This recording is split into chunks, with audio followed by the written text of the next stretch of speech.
watching NRATV with Bill Whittle.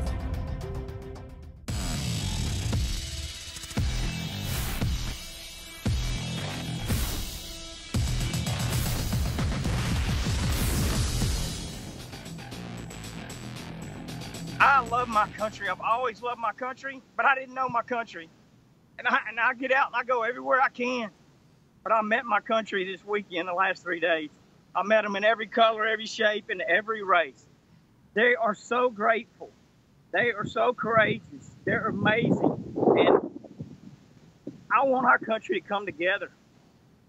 We saw that this weekend, and we have a loving nation. It is still here, and I want us to start loving each other. That's Kenny Vaughn, one of the most remarkable individuals that I've seen on television, and remarkable especially because he's such a regular guy. He's just a regular American, and that makes him really pretty extraordinary, certainly in my eyes and in the eyes of many people around the world. Hi, everybody. I'm Bill Whittle. This is the Hot Mic Show coming to you live from Los Angeles.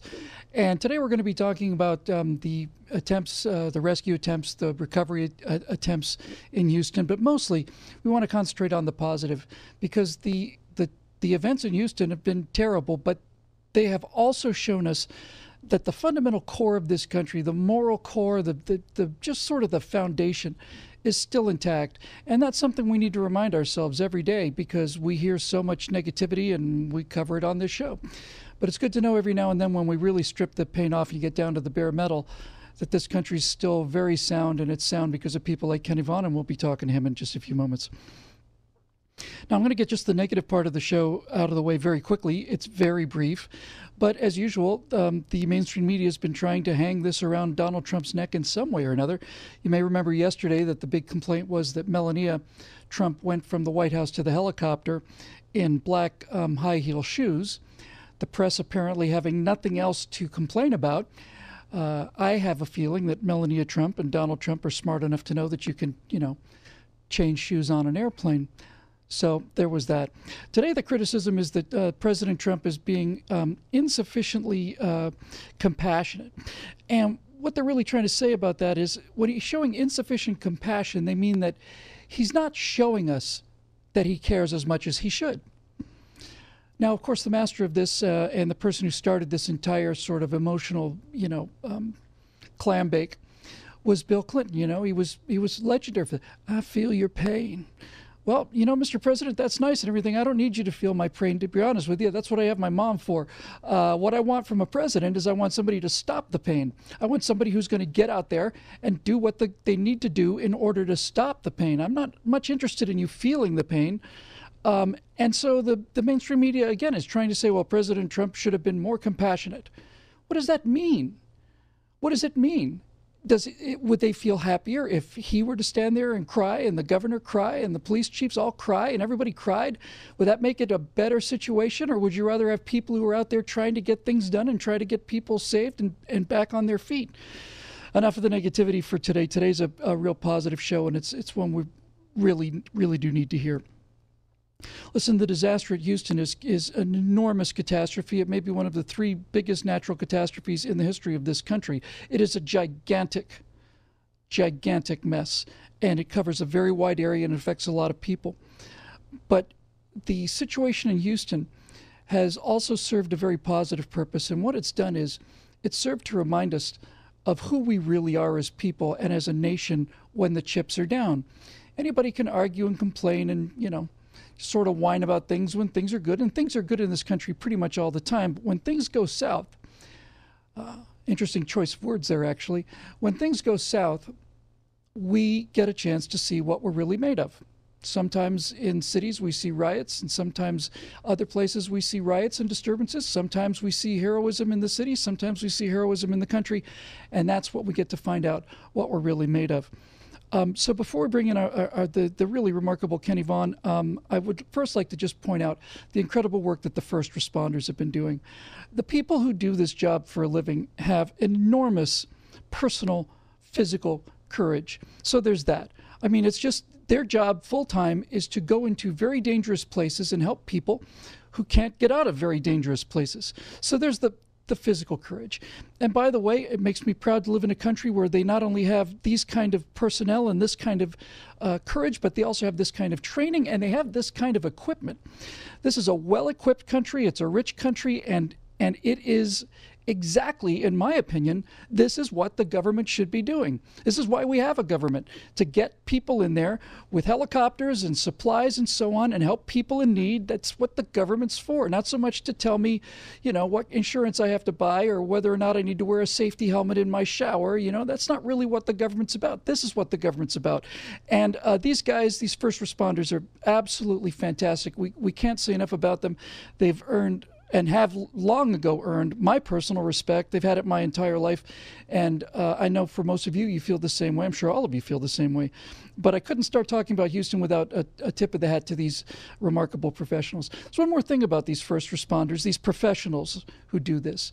And I just mentioned they have incredible physical courage, but they have a tremendous sense of moral courage as well. What I mean by that is, it's one thing to face the risks of going out into a flood zone or into a fire zone or whatever, earthquake, whatever the case may be, crawling into broken buildings.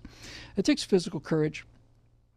But they also exhibit a strong sense of moral courage, because we tend to forget that these young men, mostly men, some women as well, have families. They have families, and more often than not, their families are in the same area that's being hit by the disaster. The fact that these people have the moral courage to basically say to their loved ones and their family, I have to go now, there are people who are in greater need than we are, that's not an easy thing to do. And they do it every day, not just during the floods at Houston. Policemen, firemen, they do this every day. They decide to go out and try to save other people's lives at the cost of potentially making their wives widows and their children's, you know, fatherless or motherless. It's a remarkable group of people, and it's a very select group of people, and you don't really go looking for those people or picking them. They find you somehow. They find a way for them to be where they need to be, and I just can't say enough about these guys. Now, as it turns out, to be fair, a number of countries around the world, not a whole lot, but certainly two handfuls of countries have professionals like this. Certainly I've seen relief workers in Japan after tsunamis and earthquakes have been extremely professional, very, very good, brave, well-equipped, same in Western Europe. But there's something here in America that we don't see anywhere else, and that is the magnificence of the American people and their ability to take the initiative when things have gone very, very wrong.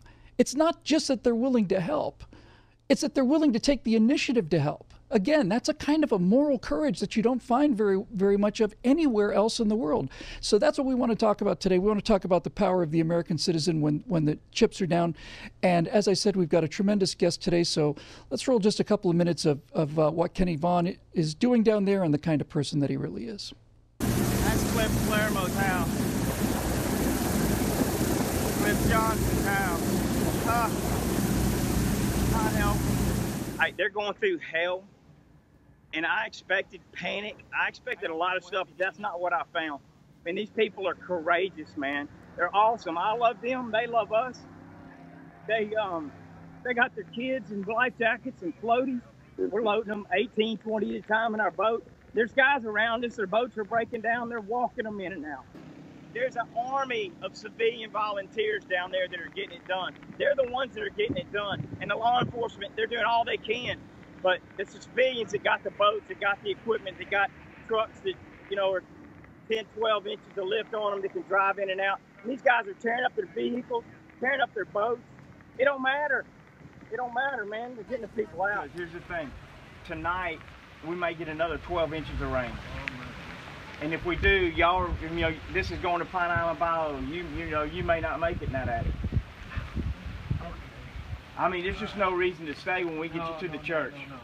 And we'll get you, and we'll get your pets, and we'll be there. I'm coming to help you. Yeah, we love that flag. Thank you for your service, sir. Chevy Girl to Marsh Life, Chevy Girl to Marsh Life, or any available boats over in the Mesa and Tidwell area trying to launch. Mesa and Tidwell trying. And the people that are coming out of there are amazing. We're praying for them. They're praying for us. You know, I love this country, man. This is a great country. I'm sick of it fighting. I'm sick of this, of all the stupid. That's not who we are. I know it's not who we are. Every religion, every color, every race, they all been on this boat the last 3 days. They're all grateful. We love each other.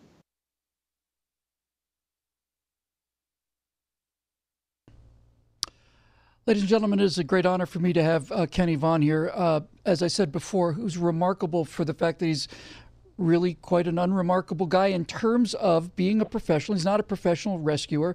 He's a member of Athletes for Christ and Shields for Strength. But Kenny Vaughn is America. Kenny Vaughn is what makes this country work. It's what Kenny and people like Kenny are the reasons that this country is worth defending. Kenny, it's a real honor and a pleasure to have you on the show today. And one of the things I'd like to start off with was during the video we just saw, you made a point that I think is really important and that needs to be stressed. You said you didn't see anybody panicking. And some of the video pictures we saw while we were listening to you would be an elderly lady in a boat, but other people on the boat were smiling and patting her hand. Everybody is taking this just in exemplary fashion, I think. Yeah, no question. I don't know. I think in Houston, Beaumont, Vidor, more than 500 people we've looked in the eye. I mean, the reason we even know how many, we've got 400 Shields of Strength. It's just necklaces with scripture on them. We gave them all the way in Houston. So I don't know how many. We've done tons here. But nobody, I've seen nobody panicking. You can see in their eyes the fear. I'm not saying they're not afraid, but for some of them, it's like you're picking them up to take them to a barbecue, and everything they own is being left behind. This is an amazing country with amazing people. I mean, I'm standing right here right now. We rescued a family out of here a few minutes ago. There's a man and white woman back here that won't go. We came back by on our way out because the water's already risen 4 inches since we left here. We're in Vidor, Texas. They opened up the dams and the floodgates, and the water's pouring in here. Boat pulls up next to us. It's a mixed family from Mississippi, of all places. These people coming over from Mississippi, they're over there down here by the droves. They're everywhere helping me and my neighbors. And I just didn't listen to him beg this man to come out of his house. He won't come. We got his name, and we pinned him, and we're in a helicopter if he needs it. But listen, it's not about me, man. It's about an amazing country loaded with amazing people and loaded with loving people. It's a loving country. All I was trying to say was I'm sick and tired of the media. Who we are. Hey, Kenny, you know what I find really interesting about this? You're right. It's a loving country and it's an amazing country. And one of the foundations for this is something that nobody really seems to think about. Now, I know there's a lot of different organizations down there helping out, but as a general rule, this sort of armada of individual people bringing their boats is being referred to as the Cajun Navy. So we'll just use them as an example. One of the reasons that this rescue effect is so effective is because there are so many people out there helping with tiny little boats. And the thing that nobody seems to realize ever is that you work hard in this country. You can work 8 hours a day, 10 hours a day, work hard in this country. Some of it's dirty work, some of it's unpleasant work. But if you work hard enough and you keep at it, then over time you can save enough money to buy a truck and buy a boat. And when you are able to own these things for your own personal recreation and enjoyment as a reward for all the hard work you've done, you all of a sudden have tremendous ability in an emergency. And we're hearing stories, and you've been telling us about them too, of people who would basically take their truck and their boat, get on the freeway, drive tens, hundreds of miles, perhaps sometimes even thousands of miles, I'll bet, to Houston with their boat on the back, just knowing that they can help somehow. They can help somebody somehow. And that ownership of these boats and things is a big part of why this is working, don't you think? Oh, there's no question. When we were heading over here this morning, I looked at Andrew and I said, man, this neck of the woods, we love hunting and we love fishing. Anything we can do to get out and go fishing, we're going to go. And so you see boats on the road all the time. But listen, every boat in this country, much they love hunting, they love fishing. What I'm trying to say is, look how much they love people. I mean, and not only will they drive across town, they'll drive from Mississippi, they'll drive from Florida. I got 2 guys left me this morning from Florida, Canada, California. It's amazing, man. I mean, it's Yeah, amazing. it is amazing. Amazing country. They're amazing people that are loving. It really is. It's love. That's what Kenny, it's Love. Listen, love is not a feeling; it's a choice. You've absolutely got it. You've absolutely got it. When I first heard you speak a couple days ago on the recording that we had of you out in the field, you nailed it. I mean, everybody talks about this and that and so on. We can talk about economics and capitalism and freedom and all the rest. But you said it's love. It's love that puts people out there. What got you to go, Kenny? What when you heard that this was going to be bad, or certainly saw that it was going to be bad? What was it that made you simply want to be there? It looks like you're there 24/7 now for days and days and days. Well, I'm sitting in my house and I'm watching what's going on. And I know I have the resources to make a difference. Even if it's for one person, I have the resources to make a difference. And so I got up. It's the same reason everybody else got up and lived. But then when you get up and you go and you pull up to the house, if somebody's in there waiting for somebody to come get them, you can't stop. You can't stop. So you just go. I'm ready to go more. I mean, the Mitch family's right here. What makes y'all go? Come over here. Come here. I don't want y'all to meet these people. Look, these guys just came from the Pacific. Right? It's the whole family right here. Why'd you come? I'm a family, my wife, and my son, Will.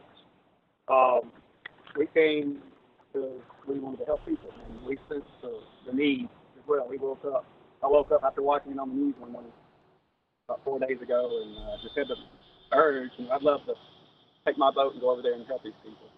And I mentioned something to my wife about an hour later, and she said, that's so weird. I had the same feeling. I know that's our Kenny, Christianity, all the Spirit put that in both of us.